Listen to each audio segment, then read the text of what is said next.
আজ ট্রেন জার্নিটা ভালোই উপভোগ করেছি। আষাঢ় মাস হওয়ায় আকাশ মেঘলা ছিল, ঝিরিঝিরি বৃষ্টি পড়ছে পুরোটা সময় ধরে। দীর্ঘ 6 ঘন্টা জার্নি শেষে ভোর ভোর সময়ে হেমায়েতপুরে এসে নামলাম। এখান থেকে 20 মিনিট পথ পাড়ি দিলেই আমার বন্ধু সুকান্তের বাড়িতে গিয়ে পৌঁছাবো। আমি ভুবন দাস, আমার বাড়ি ঢাকা শহরে। গ্রামীণ জীবন আমার স্বচক্ষে কখনো দেখা হয়নি। যাও হয়েছিল সেসব জায়গায় এখন আর কোনো প্রকৃতির ছোঁয়া নেই। বড় বড় দালান কোঠা নির্মাণ হয়েছে, আর এজন্যই সুকান্ত আমাকে ফোন করে আসতে বলে। হেমায়েতপুর গ্রাম নাকি অনেক সুন্দর। তাই আর লোভ সামলাতে পারলাম না। দুর্গাপূজার বন্ধ পেয়েছি বেশ কয়েকদিন। ছুটির এই দিনগুলো সুকান্তর গ্রামেই কাটাবো।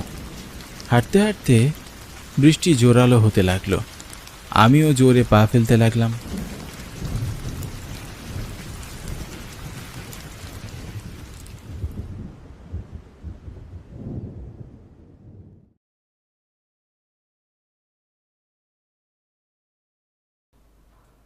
সুকান্তের সাথে আজ গ্রামে ঘুরতে বেরিয়েছি। সারাটা বিকেল ঘোরাঘুরি শেষে যখন বাড়ি ফিরব তখনই মুষলধারে বৃষ্টি শুরু হয়।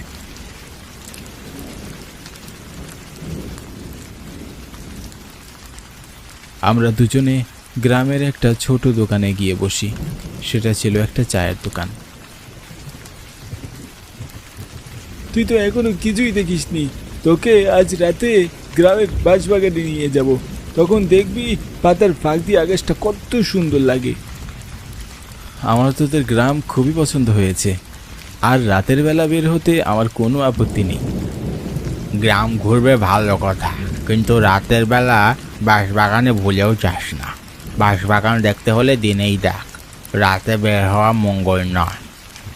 সে কি হরণ দাদা, তুমি এসব কি কথা বলছো? যতদূর আমি জানি তুমি তো রাতের বেলাতেই সব কাজ করতে পারো। রাতের বেলা মাছ ধরা, দোকান খোলা, শ্মশান ঘাটে গিয়ে মরা পোড়ানো থেকে সব কাজ তো তুমিই করতে পারো।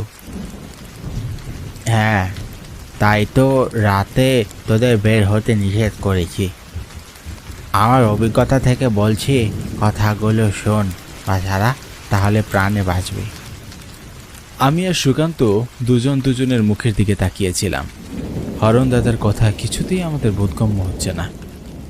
বৃষ্টি থেমে গেলে আমরা দুজনে কথা বলতে বলতে চা দোকান থেকে চলে এলাম।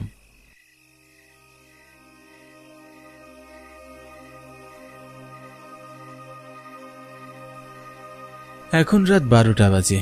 আমাদের আরও আগে বের হওয়ার কথা ছিল, কিন্তু সুকান্তের মামা কিছুতেই রাতে আমাদের বের হতে দিতে চাননি, আর তাই মামা ঘুমিয়ে যাওয়া পর্যন্ত আমরা অপেক্ষা করি। বাড়ির সকলে ঘুমিয়ে পড়লে দুই বন্ধু রাতের আধারে বাঁশবাগানে যাওয়ার উদ্দেশ্যে বের হই। সুকান্তের বরাবরই সাহস একটু বেশি, ভূতপ্রেত নিয়েও আগ্রহের কমতি নেই। বাঁশবাগানের পাশে একটা শ্মশান ঘাট আছে। এই শ্মশান ঘাটে অনেক অস্বাভাবিক কিছু দেখেছে, কিন্তু আজ পর্যন্ত আমি কিছুই দেখিনি, আর তাই তো এইসবে আমার বিশ্বাস হয় না। আমিও খুব একটা বিশ্বাস করি না, তবে রাতের বেলা ভূতপ্রেতের কথা শুনলে বুকের ভেতরটা লাফিয়ে ওঠে রে ভাই। আমরা দুজনে গল্প করতে করতেই করছি, এদিকে পথে মুষলধারে বৃষ্টি শুরু হয়ে যায়।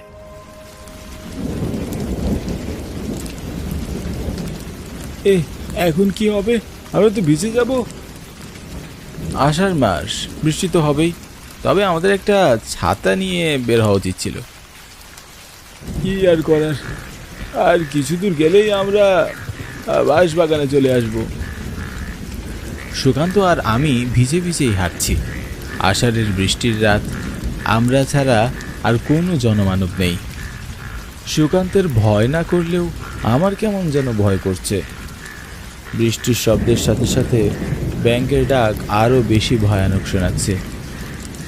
হাঁটতে হাঁটতে হঠাৎ মনে হলো কেউ যেন আমাদের পিছনেই হাঁটছে। আমি ভয়ে ধমকে দাঁড়ালাম। আমাকে দাঁড়িয়ে পড়তে দেখে সুকান্ত অবাক হয়। কি দাঁড়িয়ে পড়লি যে? কিন্তু স্পষ্ট মনে হলো কেউ যেন আমাদের পিছনে হাঁটছে। পানিতে হাঁটার শব্দ সুকান্ত কি শুনতে পাইনি?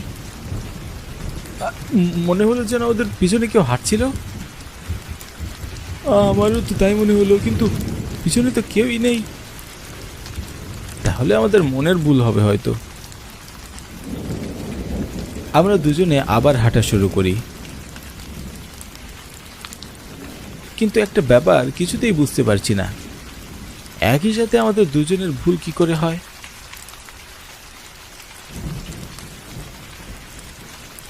রাতের বেলা এখানে আসা কি ঠিক হয়েছে?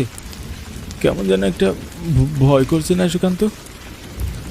তুই তো দেখছি একটা ভিতর ডিম। তোরা শহরের ছেলেরা নাকি অনেক সাহসী, হ্যাঁ? কেন যেন এই পরিবেশটা অনেক বেশি ভয়ানক লাগছে রে ভাই। কিচ্ছু হবে না, চল বাঁশবাগানের ভিতরে যাই, তোর অনেক ভালো লাগবে। সুকান্তের কথায় আমি ভয়ে ভয়ে বাগানের ভিতরে এগিয়ে যাই। বুকের ভিতরটা কেঁপে কেঁপে উঠছে। সুকান্তকে কিছু বুঝতে দিলাম না, ও শুনলে নির্ঘাত হাসাহাসি করবে। বাগানের ভিতর ঘুটঘুটে অন্ধকার বিরাজ করছে। আমরা বাগানে প্রবেশ করতেই বৃষ্টি থেমে গেলেও হঠাৎ হঠাৎ বিদ্যুৎ চমকানোর শব্দে বুকের ভেতরটা কেঁপে উঠছে। বাঁশবাগানের ভিতর একটা শব্দ ক্রমাগত কানে আসছে, বাঁশ কাটার শব্দ। আমরা দুজনে বাঁশ কাটার শব্দ শুনতে পেলাম। এটা কিসের শব্দ? মনে তো হচ্ছে কেউ যেন বাঁশ কাটছে, কিন্তু এত রাতে কে বাঁশ কাটবে? বাগানের ভিতর তো কাউকেই দেখতে পাচ্ছি না।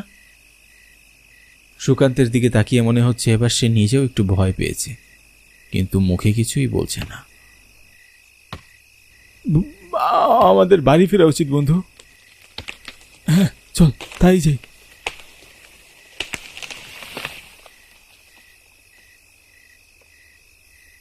আমরা দুজনে যেই বাঁশবাগান থেকে বের হতে যাব, ঠিক সেই সময় দেখি হরণ দাদা আমাদের সামনে দাঁড়িয়ে।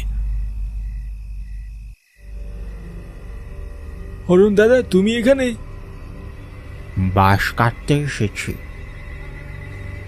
এত রাতে বাঁশ কেন? আমার গিন্নি মারা গেছে, মরা পোড়াতে বাঁশ লাগবে, তাই বাঁশ নিতে এসেছি। হরণ দাদার কথা শুনে আমরা দুজনে হতভম্ব হয়ে তাকিয়ে থাকি। হরণ দাদার বউ মারা গেছে, এটা সে খুব স্বাভাবিকভাবে আমাদের বলছে কিভাবে? বিন্দুমাত্র শোক বা চোখে মুখে কোনো কিছুই ফুটে উঠছে না। তোরা যাবি আমার সাথে? কোথায় যাবো হরণ দাদা? শ্মশানে। মরা পোড়াতে আমাকে সাহায্য করবি? হরণ দাদার কথায় সুকান্ত রাজি হয়ে গেল। আমার মন কিছুতেই সায় দিতে চাইছে না। এই রাতের বেলা শ্মশান ঘাটে যাওয়াটা কি ঠিক হবে? সুকান্ত হরণ দাদার পিছু পিছু যাচ্ছে, আমিও ধীরে ধীরে এগোতে থাকি। বাঁশবাগান থেকে বেরোতেই একটা ভ্যানে সাদা কাপড় নিয়ে লাশ দেখতে পাই।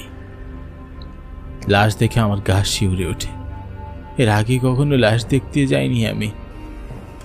আষাঢ়ের রাত, ঠান্ডা বাতাস বইছে, চারিদিকে ঝিঝি পোকাদের সব ডাক, সব মিলিয়ে একটা ভৌতিক পরিবেশ বিরাজ করছে। কিছু দূর যেতেই একটা বড় শ্মশান ঘাট চোখে পড়ে। হরণ দাদা আমাদের দুজনকে উদ্দেশ্য করে বলে, তোরা লাশের পাশে থাক, আমি চিতা সাজাই। বৃষ্টিতে তো ভিক্ষের সব শেষ হয়ে গেছে। ঠিক আছে দাদা।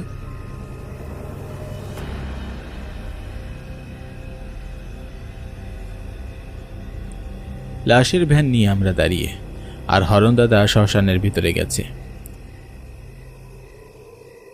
হঠাৎ একটা দমকা হাওয়ায় লাশের কাপড় সরে যেতেই আমি আর সুকান্ত চমকে উঠি।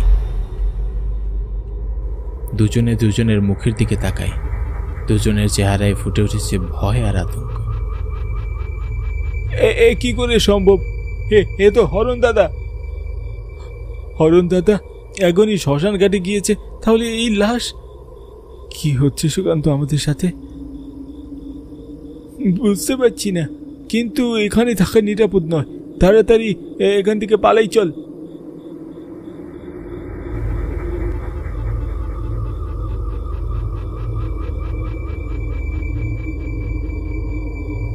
কোথায় যাচ্ছিস? লাশ নিয়ে শ্মশানে আয়।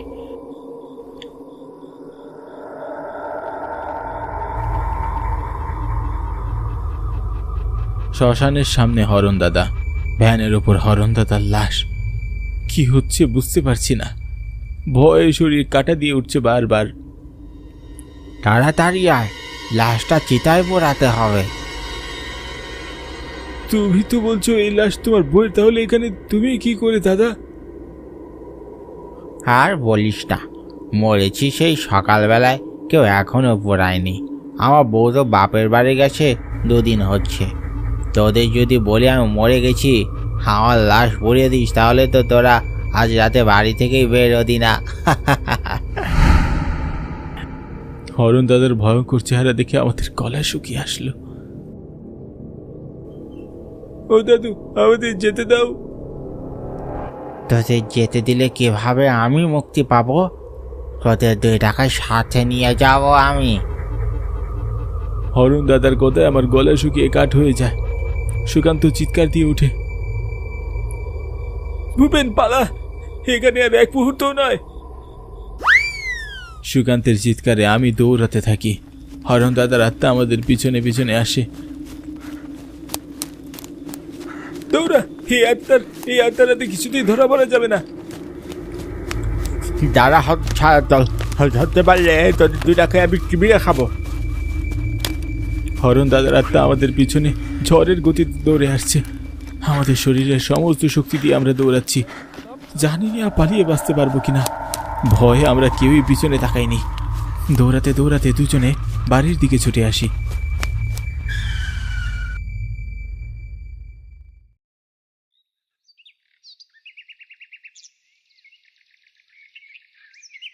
পরদিন আমি আর সবাইকে রাতের ঘটনা খুলে বলি।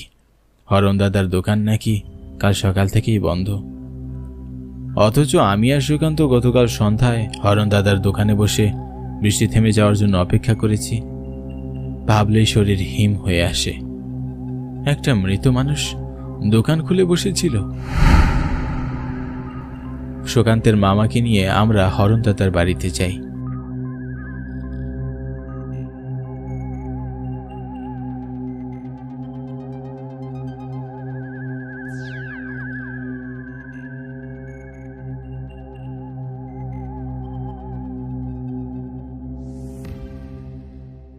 আর গিয়ে কাঠের উপর হরণ দাদার নিথর দেহ পড়ে থাকতে দেখি। সুকান্ত দাদার বউ বাপের বাড়ি থেকে আসলে গ্রামের লোকজন মিলে তাকে শ্মশানে নিয়ে পুড়িয়ে দেওয়া হয়।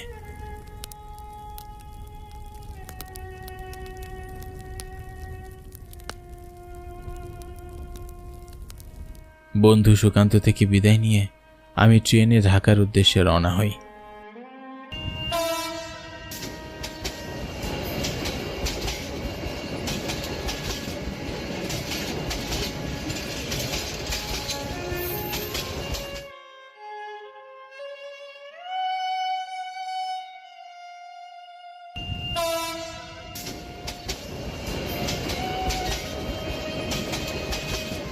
হেমায়েতপুর গ্রাম ঘুরতে এসে ভৌতিক অভিজ্ঞতা হবে এটা কখনো কল্পনাও করতে পারিনি। এই ঘটনাটা ভাবলেই ভয়ে আমার নিঃশ্বাস বন্ধ হয়ে আসে। সেদিন আমরা বেঁচে ফিরব কখনোই আশা করিনি।